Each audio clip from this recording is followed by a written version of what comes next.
नमस्कार। Verdict news के special कार्यक्रम सियासी दंगल में आज हम बात करेंगे जाटलैंड की। वेस्टर्न यूपी यानी पश्चिम उत्तर प्रदेश की 27 लोकसभा सीटें जो जाटलैंड में आती हैं। जाटलैंड के सियासी रसूख पर, सियासी वजूद पर आज हम चर्चा करेंगे और जाटलैंड में सियासी डेवलपमेंट भी इस बीच में ज़्यादा तेज हुए हैं। सबसे बड़ा डेवलपमेंट चौधरी चरण सिंह की विरासत वाली पार्टी, चौधरी अजीत सिंह के विरासत वाली पार्टी राष्ट्रीय लोक दल अब भारतीय जनता पार्टी के साथ यानी एनडीए का हिस्सा बन चुकी है। राष्ट्रीय लोक दल को भारतीय जनता पार्टी ने एनडीए अलायंस में 2 सीटें दी हैं, बागपत और बिजनौर। बिजनौर से चंदन चौहान और बागपत से भी राष्ट्रीय लोक दल ने अपने कैंडिडेट की घोषणा कर दी है। पिछली बार समाजवादी पार्टी गठबंधन में बहुत नज़दीकी से हारी मुजफ्फरनगर सीट गठबंधन में नहीं मिली है राष्ट्रीय लोकदल को। मथुरा जिस पर राष्ट्रीय लोकदल का बहुत ही मजबूत क्लेम था, कैराना जिस पर राष्ट्रीय लोकदल का बहुत ही मजबूत क्लेम था, नहीं मिली है। मात्र 2 लोकसभा सीटों से संतोष करना पड़ा है राष्ट्रीय लोकदल को। और सबसे बड़ी चीज़ 2024 के जो पार्लियामेंट के चुनाव हैं, इसमें एक बड़ा डेवलपमेंट ये भी है कि भारतीय जनता पार्टी ने देश के सबसे बड़े राज्य उत्तर प्रदेश की पार्टी संगठन की कमान जाट कम्युनिटी के नेता भूपेंद्र चौधरी को सौंपी है और जाट प्रदेश अध्यक्ष की भी अग्नि परीक्षा होगी, इसमें दो राय नहीं। 27 लोकसभा सीटें आती हैं पश्चिम उत्तर प्रदेश की जाटलैंड में।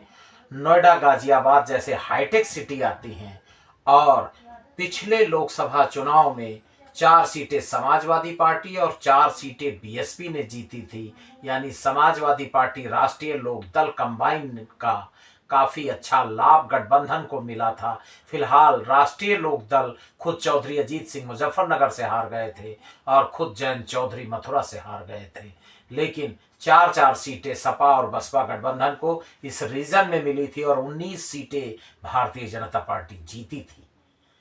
मोस्ट बैकवर्ड सामाजिक न्याय समिति, सोशल जस्टिस कमेटी, जो राजनाथ सिंह के जमाने में जब राजनाथ सिंह उत्तर प्रदेश के चीफ मिनिस्टर हुआ करते थे, सोशल जस्टिस कमेटी की रिपोर्ट के मुताबिक उत्तर प्रदेश में 54% ओबीसी मतदाता हैं, 54% ओबीसी।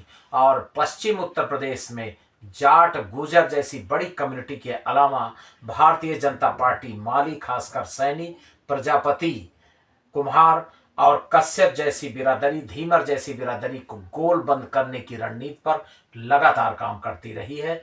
और भारतीय जनता पार्टी की नेतृत्व को इसका लाभ भी मिलता रहा है। धर्म सिंह सैनी एक बड़े कद्दावर नेता भारतीय जनता पार्टी के फोल्ड में। सैनी समाज इस क्षेत्र में बहुत नकुड़ से सैनी समाज के लोग चुनाव जीतते रहे, तो बहुत मजबूती से इस पूरी पट्टी में एक सोशल जो इंटैक्ट है, सोशल कम्बिनेशन है मोस्ट बैकवर्ड कम्युनिटी का, बीजेपी के साथ कदम ताल करता रहा है।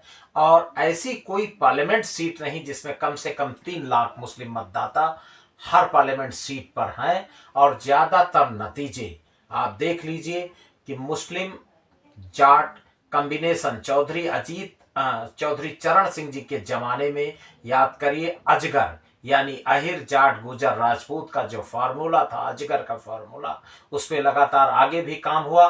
मुजफ्फरनगर दंगों के बाद जरूर पश्चिम उत्तर प्रदेश की इस पट्टी में मुस्लिम और जाटों के बीच में सामाजिक जो सौहार्द था वो बिगड़ा, लेकिन चौधरी अजीत सिंह के जेरे क़यादत में लगातार सद्भाव मिशन और सद्भावना सम्मेलन होने लगे और जिससे दोनों समाज एक दूसरे के नज़दीक आए और राष्ट्रीय लोकदल के पक्ष में जोरदार वोटिंग मुस्लिम समाज के मतदाताओं ने किया।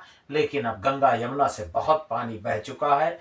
राष्ट्रीय लोकदल खुद भारतीय जनता पार्टी के साथ है और अब स्थितियां पूरी तरह से पश्चिम उत्तर प्रदेश की सियासत की बदल गई हैं। उसके मायने क्या हैं, उसके निहितार्थ क्या हैं, अलग अलग सीटों पर अलग अलग निहितार्थ हैं। सहारनपुर, कैराना, बिजनौर, नगीना, रामपुर, गौतम बुद्ध नगर, बुलंदशहर रिजर्व, अलीगढ़ हाथरस रिजर्व, मथुरा, आगरा, बदायूं, बरेली, आंवला और शाहजहांपुर, ये पार्लियामेंट की सीटें हैं जो पश्चिम उत्तर प्रदेश से ताल्लुक रखती हैं। सहारनपुर में बीएसपी ने अपने पत्ते खोल दिए हैं, माजिद अली को चुनाव मैदान में उतार दिया है। यहाँ कांग्रेस एसपी अलायंस में कांग्रेस के कोटे में ये सीट है और यहाँ चर्चा ये है कि पूर्व विधायक और रशीद मसूद के भतीजे इमरान मसूद कांग्रेस के कैंडिडेटर हो सकते हैं। सहारनपुर कद्दावर नेता और एक जमाने में चौधरी साहब के नज़दीकी पूर्व केंद्रीय मंत्री रशीद मसूद की प्रभाव वाली सीट मानी जाती है। उनके परिवार की सादान मसूद और इमरान मसूद लगातार यहाँ संघर्ष करते रहे हैं। इमरान मसूद विवादों के में भी रहे हैं और इस समय पहले वो समाजवादी पार्टी में शामिल हुए, विधानसभा चुनाव में उनको टिकट नहीं मिली और फिर उन्होंने बीएसपी में गए और बीएसपी के बाद फिर उन्होंने कांग्रेस का रास्ता पकड़ा। कांग्रेस के कैंडिडेचर की संभावना है कि कांग्रेस उनको सहारनपुर से चुनाव मैदान में उतार सकती है। बीजेपी का पत्ता, बीजेपी का जो स्टैंड है अभी साफ होना बाकी है। कैराना से बीजेपी ने प्रदीप कुमार को चुनाव मैदान में उतार दिया है। ये पहले विधायक भी रहे, लगातार कांग्रेस से भी पहले विधायक रहे और भारतीय जनता पार्टी से विधायक हैं और ये गुर्जर कम्युनिटी से आते हैं। यहाँ हुकुम सिंह भारतीय जनता पार्टी से पूर्व मंत्री चुनाव लड़ा करते थे, बाद में उनकी बेटी भी चुनाव लड़ी।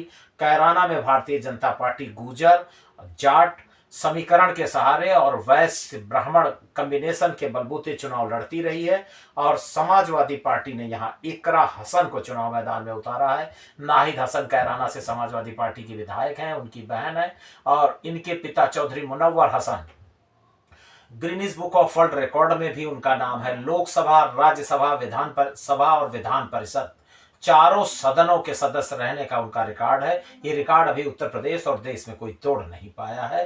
और इकरा हसन, मुनव्वर हसन और की बेटी हैं और समाजवादी पार्टी ने कैराना से उनको चुनाव मैदान में उतारा है। ये सीट पहले राष्ट्रीय चुनाव मैदान में उतार दिया है। मदन चौहान उम्मीदवार हैं राष्ट्रीय लोक दल से और सामान्य सीट पर समाजवादी पार्टी ने पूर्व सांसद जो बगल की नगीना से एमपी रहे हैं समाजवादी पार्टी के एसवीर सिंह को चुनाव मैदान में उतारा है। धोबी समाज से ताल्लुक रखते हैं, दलित समुदाय से आते हैं और समाजवादी पार्टी ने अपना स्टैंड साफ किया है। बीएसपी ने भी चौधरी बृजेंद्र सिंह जाट समाज के उम्मीदवार को मैदान में उतार करके पूरी तरह से यहाँ तस्वीर साफ हो चुकी है।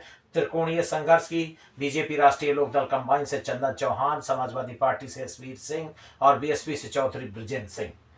नगीना बढ़ते हैं। नगीना सुरक्षित पर जहां पर चर्चा थी चंद्रशेखर की आजाद समाज पार्टी की, लेकिन एक कदम आगे बढ़ाते हुए यहां से मनोज कुमार को समाजवादी पार्टी ने घोषित कर दिया है और बीएसपी से और समाजवादी पार्टी में विधायक रहे ओम कुमार जो बीजेपी के विधायक हैं, ओम कुमार को भारतीय जनता पार्टी ने नगीना से चुनाव मैदान में उतारा है। रामपुर से समाजवादी पार्टी से एक जमाने में विधान परिषद सदस्य रहे और उपचुनाव जीते घनश्याम लोधी। रामपुर का जो सामाजिक ताना बाना है, अगर मुख्तार अब्बास नकवी को छोड़ दिया जाए तो रामपुर में जयप्रदा को छोड़ दिया जाए तो घनश्याम लोधी को उतार कर एक तरह से खड़गवंशी लोधी वोट बैंक पर भारतीय जनता पार्टी ने मजबूती से उपचुनाव में भी काम किया और आगे भी काम करने की कोशिश है। और लोधी जो भारतीय जनता पार्टी का परंपरागत वोट माना जाता है, भारतीय जनता पार्टी ने पूरी तरह से पिक्चर साफ हो गई है भारतीय जनता पार्टी की तरफ से। समाजवादी पार्टी का कैंडिडेट कौन होगा, लेकिन लगभग आजम खान की पसंद का ही कोई व्यक्ति रामपुर से चुनाव लड़ाया जा सकता है। बीएसपी के पत्ते अभी नहीं खुले हैं। गौतम बुद्ध नगर, यहाँ पर बीजेपी ने महेश शर्मा को उतार दिया है और समाजवादी पार्टी ने वहां पर पहले कैंडिडेट जो महेंद्र नागर थे, डॉक्टर महेंद्र नागर, उनकी जगह गुजर समाज से ही राहुल लवाना को चुनाव मैदान में उतारा है। ये गुजर डोमिनेटेड सीट है और इस सीट से पहले सुरेंद्र सिंह नागर बीएसपी से भी और समाजवादी पार्टी से भी एमपी रहे, राज्यसभा के एमपी हैं, बीजेपी के बड़े नेताओं में शुमार होते हैं। तो गुजर डोमिनेटेड इस पार्लियामेंट सीट पर समाजवादी पार्टी ने और राहुल अवाना को और भारतीय जनता पार्टी ने ब्राह्मण समुदाय से महेश शर्मा को, जो परंपरागत रूप से यहाँ चुनाव लड़ते रहे, उनको चुनाव मैदान में उतारकर पिक्चर साफ कर दी। बुलंदशहर सुरक्षित से डॉक्टर भोला सिंह बीजेपी, ये कल्याण सिंह पूर्व मुख्यमंत्री के प्रभाव वाली सीट रही है। डॉक्टर भोला सिंह बीजेपी के फिर प्रत्याशी हैं। अभी समाजवादी पार्टी कांग्रेस कंबाइन से यहाँ पिक्चर साफ नहीं हुई है। अलीगढ़ से समाजवादी पार्टी ने अपने कैंडिडेचर का ऐलान कर दिया है। समाजवादी पार्टी की कोटे में आई सीट से एक जमाने में कांग्रेस के सांसद रहे जाट समुदाय के डॉक्टर ब्रजेंद्र सिंह यहाँ पर उम्मीदवार हैं। बीजेपी और बीएसपी के पत्ते खुलने बाकी हैं। हाथरस सुरक्षित से समाजवादी पार्टी ने जसबीर वाल्मीकि को चुनाव मैदान में उतार दिया है, लेकिन यहाँ बीजेपी और बीएसपी ने अभी पिक्चर साफ नहीं हुई है। मथुरा से फिर हेमा मालिनी ताल ठोकेंगी। इंडिया गठबंधन और बीएसपी का इंतजार है। आगरा से doctor SP Singh Baghel Samajwadi party के रास्ते, बीएसपी के रास्ते बीजेपी में पहुंचे। Doctor SP Singh Baghel Agra reserve पर बीजेपी के ऑथराइज कैंडिडेट घोषित हो चुके हैं और बीएसपी ने यहां से पूजा अमरोही को चुनाव मैदान पर उतार दिया है। गठबंधन की तरफ से अभी पिक्चर आगरा में साफ नहीं हुई है।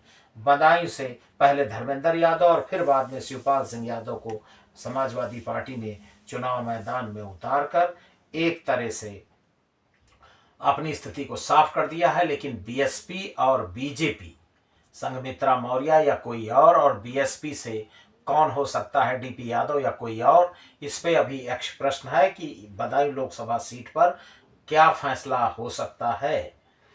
बरेली बढ़ते हैं। बरेली में एक जमाने में संतोष गंगवार के मुकाबले कांग्रेस की टिकट से चुनाव जीत चुके प्रवीण सिंह ऐरन, इनकी धर्मपत्नी सुप्रिया ऐरन यहाँ से मेयर भी रही हैं और समाजवादी पार्टी की विधायक हैं। समाजवादी पार्टी की कोटे में ये सीट आई है और यहाँ प्रवीण सिंह ऐरन कैंडिडेट हैं और वैश्य समाज से ताल्लुक़ रखते हैं। यहाँ पर पिक्चर गठबंधन की साफ हो गई है, बीएसपी और बीजेपी की पिक्चर, क्योंकि संतोष गंगवार लगातार 1989 से यहाँ चुनाव भाजपा की टिकट पर जीत रहे हैं, लेकिन बढ़ती उम्र के कारण हो सकता है भारतीय जनता पार्टी उनको ड्रॉप करके किसी नए उम्मीदवार पर दांव लगाए।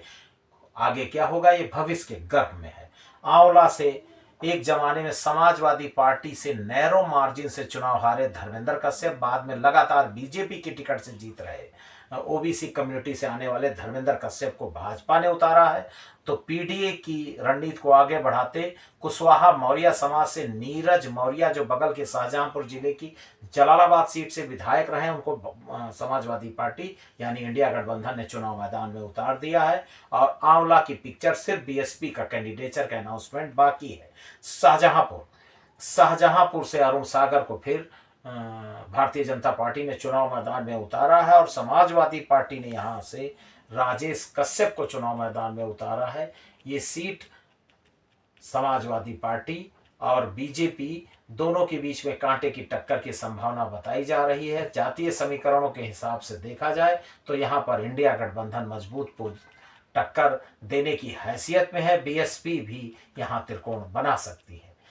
सियासी दंगल में सिर्फ इतना ही, फिर मिलेंगे किसी नए सियासी दंगल पर, किसी नए रीजन, किसी नए इलाके, किसी नए क्षेत्र के सियासी दंगल पर। तब तक वर्डिक्ट न्यूज़ का स्पेशल कार्यक्रम सियासी दंगल देखते रहिए। नमस्कार।